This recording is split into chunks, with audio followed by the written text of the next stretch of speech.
He took off his watch, set it on the counter. I was called into an emergency finance briefing, he said. Couldn't be helped. You promised her. I didn't promise her the world. No, I said, just dinner. Which, to her, is the same thing. His jaw clenched, but he didn't argue. I don't know how to do this, he admitted, voice lower. I'm not equipped. She doesn't need perfect, I said gently. She just needs presence. He looked at me, really looked at me, for the first time in days. And he didn't have a defense, he whispered, I'll talk to her in the morning.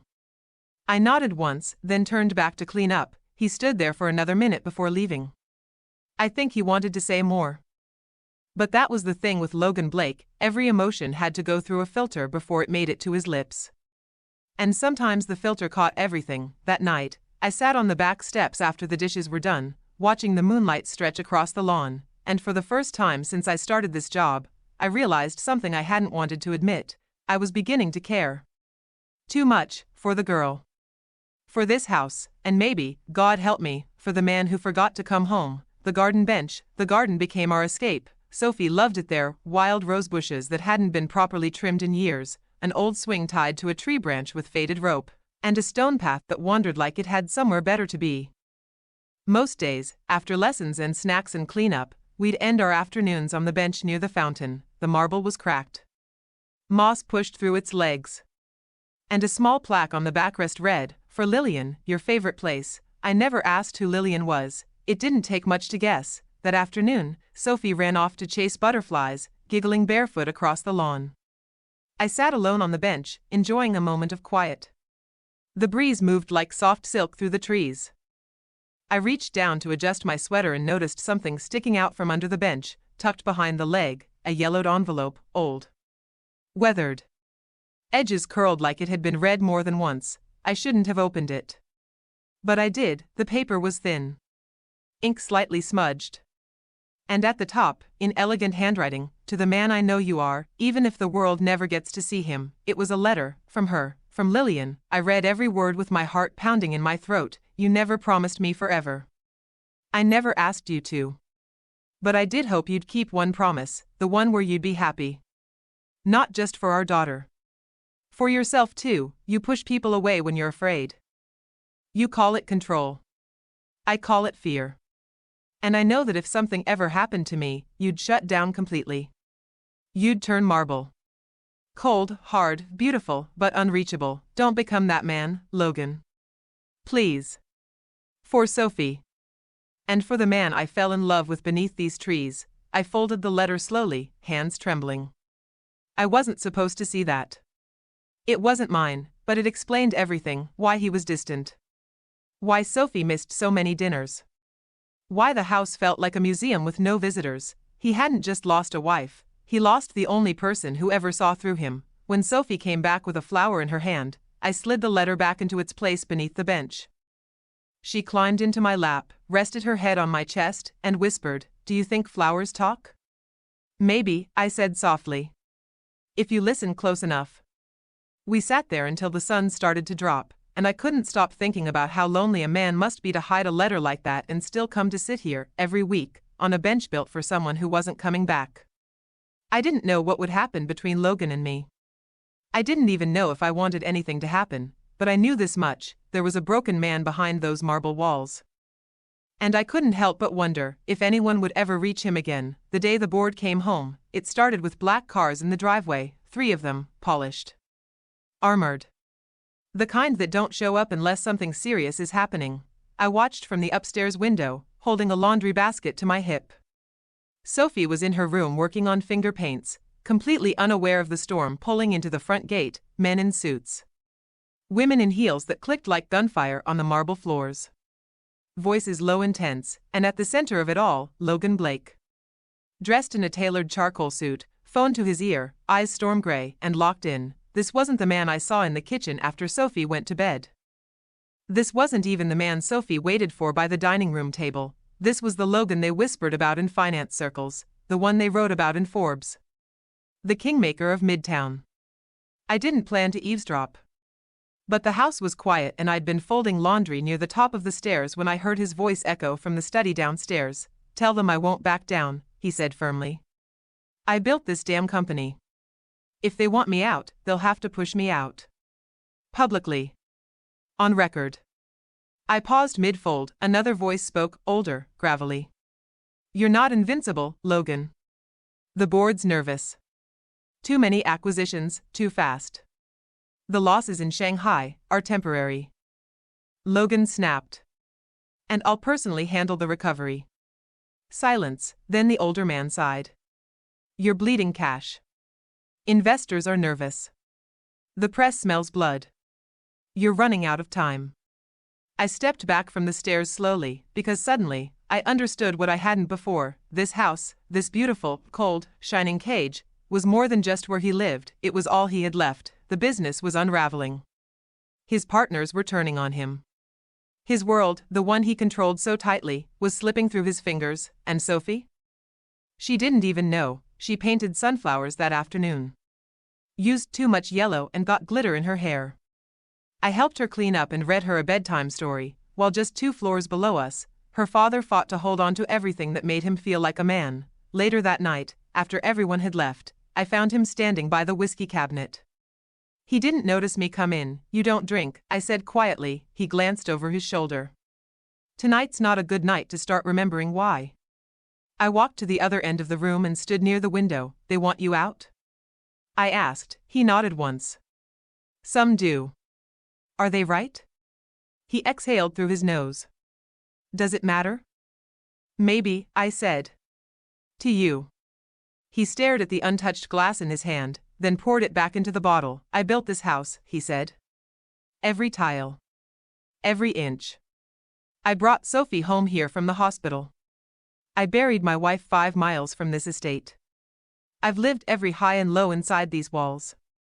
But lately, he trailed off. Lately what? I asked gently. Lately, I don't know if I own this place, or if it owns me. That night, I lay in bed and stared at the ceiling. The house with marble floors wasn't just a house, it was a man's monument to everything he lost.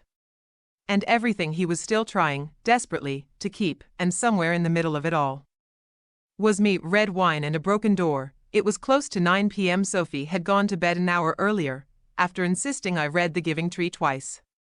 Her little arms wrapped around my neck when I tucked her in. Stay close, okay? She whispered. I promised I would. I thought the night would end there. I thought I'd have tea in the kitchen and maybe call my sister, like I did on quiet evenings. But when I came downstairs, I saw it, an open bottle of red wine on the marble counter, 1 glass half full. And beside it, a second glass empty. He stood on the back patio. Just a silhouette, leaning against the stone railing, shirt sleeves rolled to the elbows, tie loosened. One hand held the wine, the other tucked into his pocket like he was afraid of what it might do if he let it go. I almost turned back. I really did, but then he said quietly, you know this house used to have color? I stepped outside. The first time Lillian saw it, he went on, she said it looked like a high-end mausoleum. So she painted the kitchen pale blue. Then the guest room. Then the dining room. 1 wall at a time. He took a sip and looked straight ahead. After she died, I had it all repainted white. I joined him at the railing, unsure what to say. You don't have to talk, he said, almost reading my thoughts. Just don't leave. So I didn't. We stood there while the wind stirred the ivy on the walls and the moonlight hit the marble floors like frost. Do you miss her every day? I asked. He nodded. Some days I don't realize I miss her until I catch myself waiting for her to walk in the door. I studied his profile, the sharp jaw, the tired eyes, the way grief clung to him like another suit he never took off. She'd be proud of Sophie, I said softly. He smiled, but it didn't reach his eyes. She'd be proud of you too, I added. That made him go still. He looked at me then, really looked. Like he was seeing something he hadn't expected. Just as I was about to step back, the sliding glass door creaked. Then, it snapped right off the track. I jumped. So did he. His glass didn't shatter, thank God, but the frame leaned awkwardly, one hinge cracked clean through. We both stared at it, frozen. Then he laughed, not just a chuckle, a real, sharp, startled laugh. The kind that bursts out of a man who hasn't laughed in months. You broke my door, he said, eyes wide with disbelief. I didn't touch it, I said, laughing too. Your haunted mansion did that on its own. He set his glass down and held up his hands. All right, all right. I'll get it fixed. You just keep your supernatural powers out of the dining room. I rolled my eyes and shook my head, but I couldn't stop smiling. That was the first night he wasn't just Mr. Blake. That was the first night I saw the man behind the marble. The man who missed his wife, who didn't know how to be alone, who poured 2 glasses of wine just in case someone stayed. That was the night something changed. Neither of us said it out loud, but something delicate had been placed on the table between us. Something we didn't name.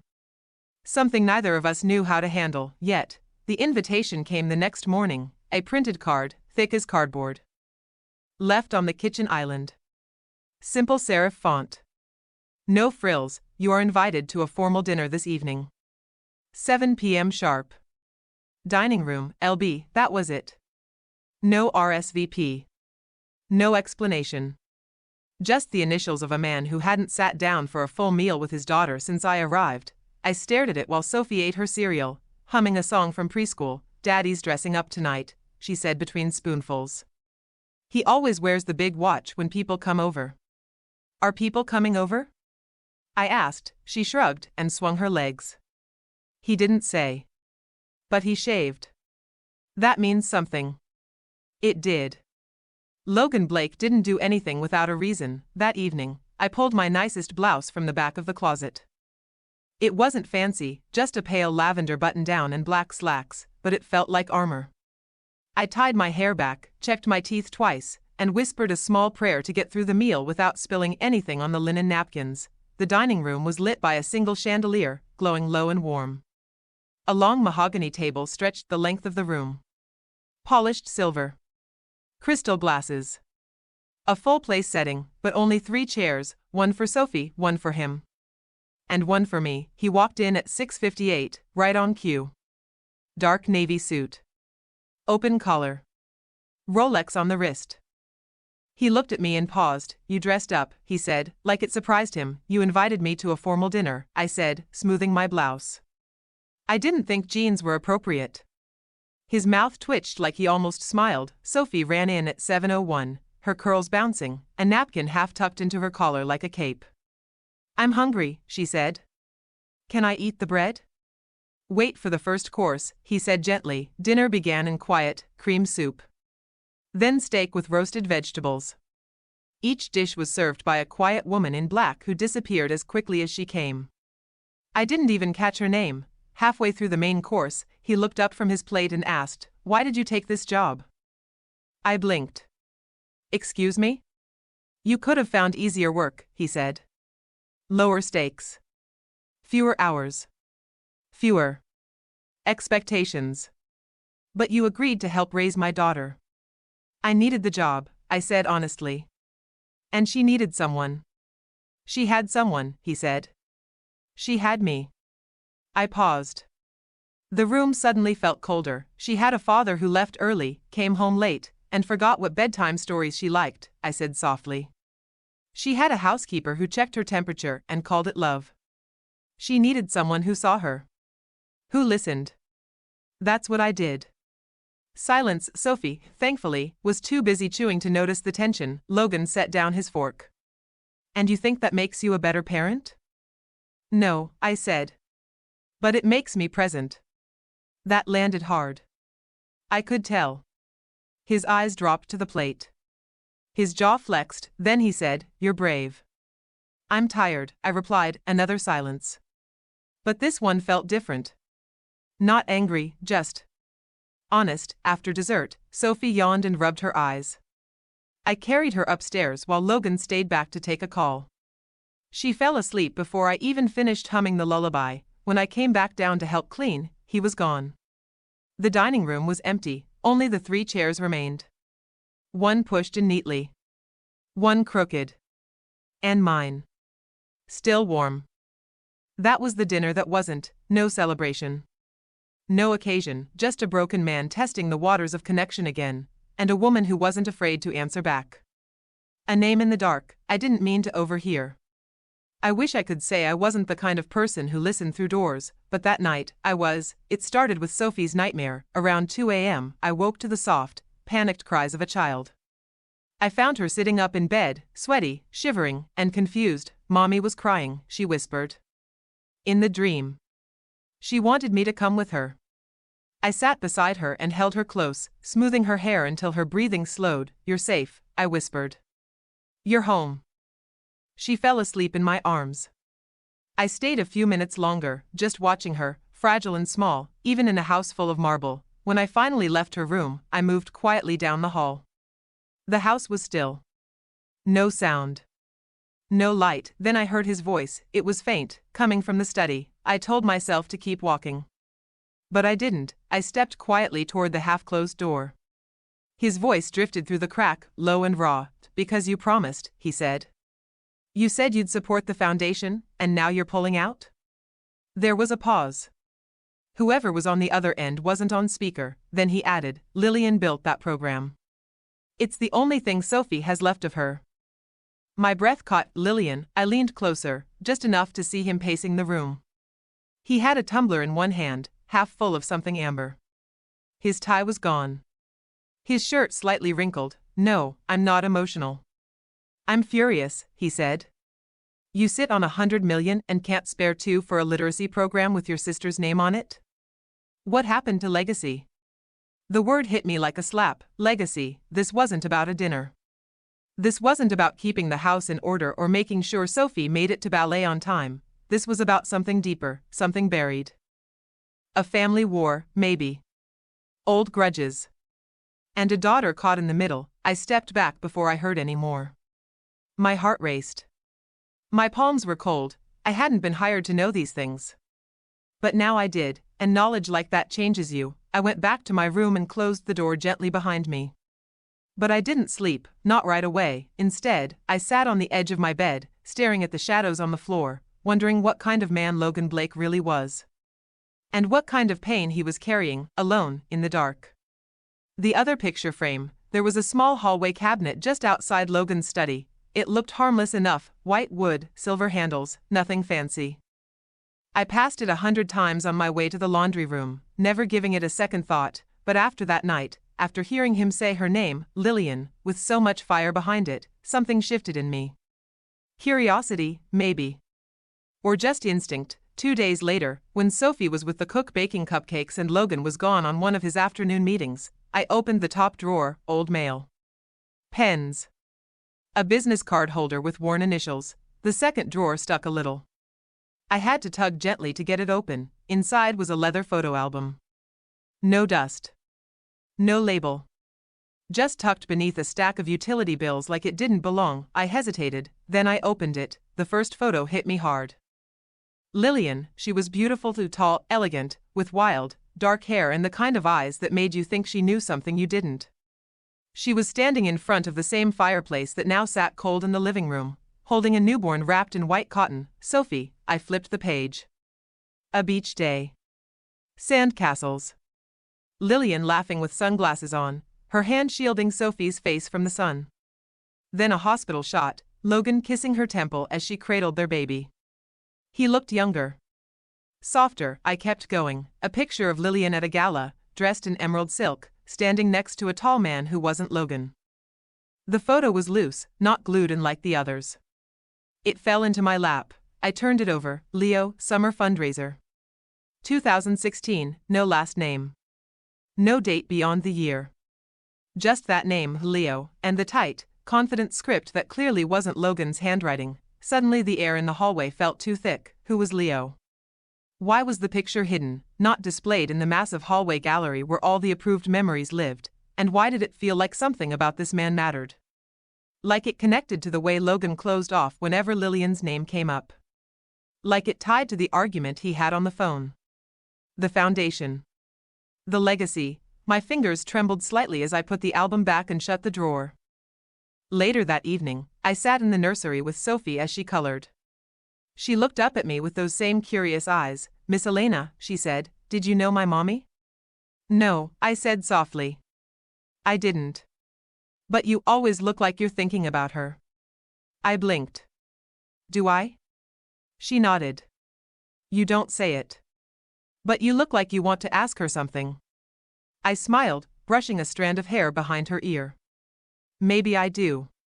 Because the truth was, I had 100 questions for the woman in that photo album, and the more I learned about her, the more I realized this wasn't just a job, this was a puzzle. One I had never asked to solve, but couldn't stop trying to. He knows I know. I didn't mean to make it obvious. But I was never a good liar, not even with my face. That evening, just before dinner, I was fluffing the pillows in the living room when Logan walked in. He was early. No tie this time, sleeves rolled, hair slightly windblown like he'd driven with the windows down. He had that worn-out look again, the one he carried more often than he probably realized. He stopped just inside the archway and watched me for a moment. I smiled politely, nodding once, and turned back to my task. You opened the hallway cabinet, he said. I froze. The pillow in my hands was halfway fluffed. I lowered it slowly and turned to face him. What? You looked through the photo album, he said. It's not hard to tell. You put it back upside down. I swallowed. I wasn't snooping. I was curious, he said, finishing for me. I'd be curious too. There was no accusation in his voice. That made it worse. He stepped into the room, slow and quiet, and sat on the edge of the couch like it wasn't his house, like he was just passing through. You saw the picture of Leo, he said. I nodded. Who was he? His fingers tapped twice against the armrest. Then he leaned forward, resting his elbows on his knees. Her best friend, he said. Or at least, that's what she called him. His tone was dry. Tired. And maybe just a little bitter. He helped her start the literacy foundation, Logan continued. They were close. Very close. People talked. Did you ever ask her? I said quietly. He looked at me. Of course I asked, he said. She told me I was being paranoid. That I didn't understand her work. That I wasn't supportive enough. I didn't know what to say to that. So I didn't say anything. He sat back against the couch and stared at the ceiling like he was watching something only he could see. She hated this house, he said. Thought it was cold. Pretentious.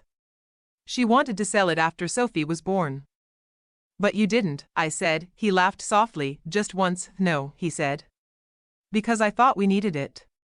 I thought she'd come around. I thought legacy mattered. There was that word again, legacy. He turned to look at me. Not in anger. Not even in frustration. Just hollow honesty. You remind me of her, he said. Not your face. The way you move through a room. The way Sophie trusts you. She used to light up around Lillian like that. I didn't know how to respond. Compliment or warning? I couldn't tell. Then he stood. You didn't break anything by looking, he said, already heading toward the hallway. But if you're going to keep asking questions about Lillian, be ready for answers you don't want.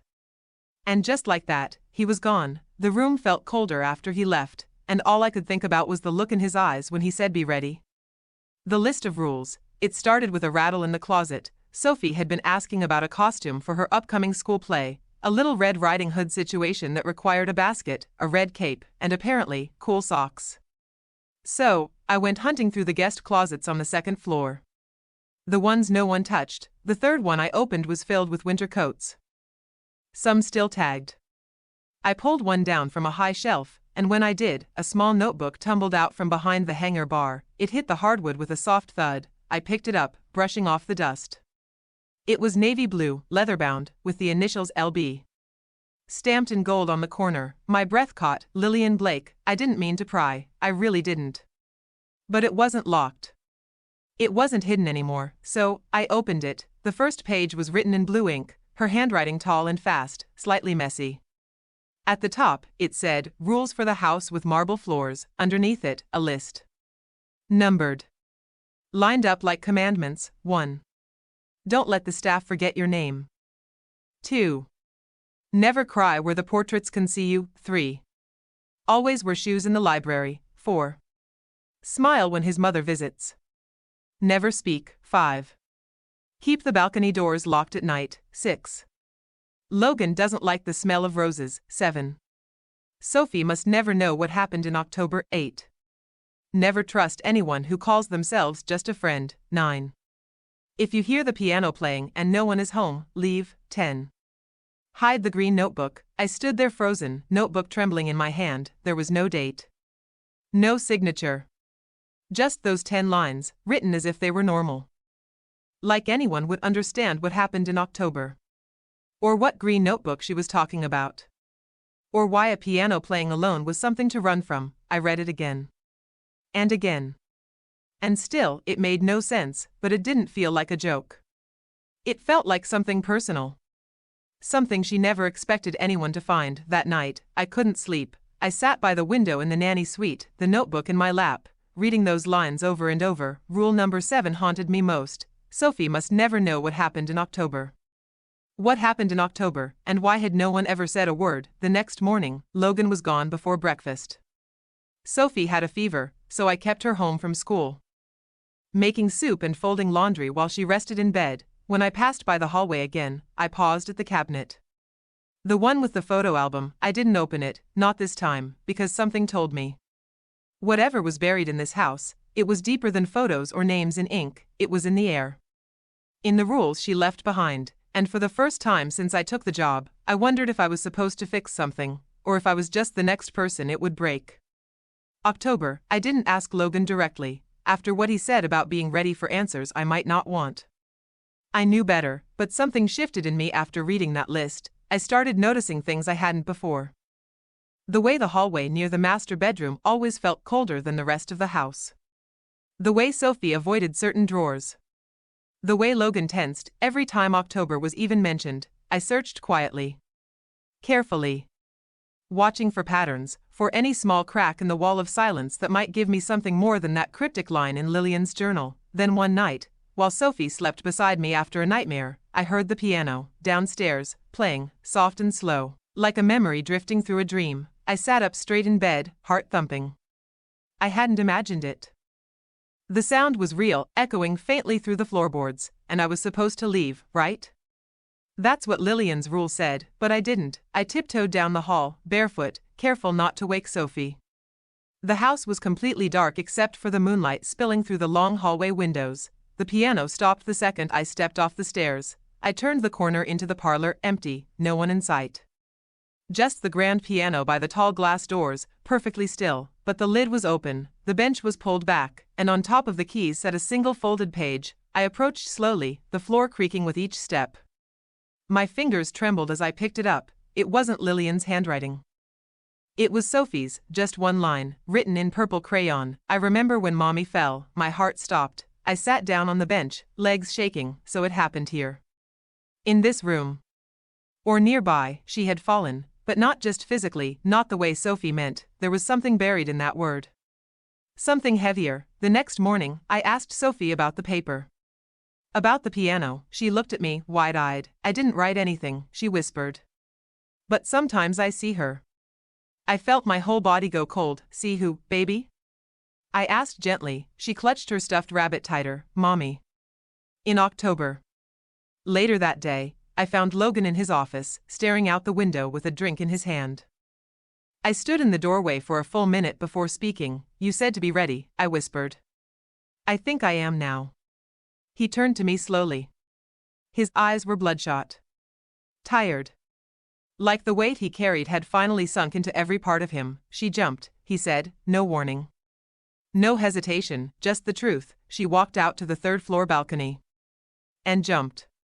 October 19th. I was here. I got the call from the security alarm before I heard her hit the ground. I couldn't breathe. She left no note. Just her silence. And Sophie was the only one who saw her before it happened.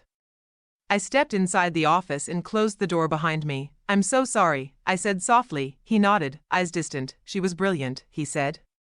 Beautiful. But she was drowning, Elena. And I was too proud, too distracted, too focused on controlling everything. I stood beside him and said nothing. Because there was nothing to say, only a heavy silence between us. The kind of silence that had been growing roots in that house for a long, long time, and now I was part of it. I didn't mark the calendar. I didn't have to. The house told me. It was October 19th. A year to the day since Lillian Blake had stepped out onto the third-floor balcony and never returned. The air felt different when I woke up. Heavy. Like the marble floors themselves were bracing for the weight of it. Logan didn't come downstairs that morning, Sophie did. Quietly, she wore a gray hoodie and mismatched socks. She didn't ask for cartoons. She didn't ask for breakfast. She just sat at the table and stared at the window. After a few minutes, she whispered, "I don't want to go to school today." I reached across the table and touched her hand. "You don't have to, sweetheart." She nodded once. Her eyes stayed locked on the sky. By noon, the whole house had gone silent.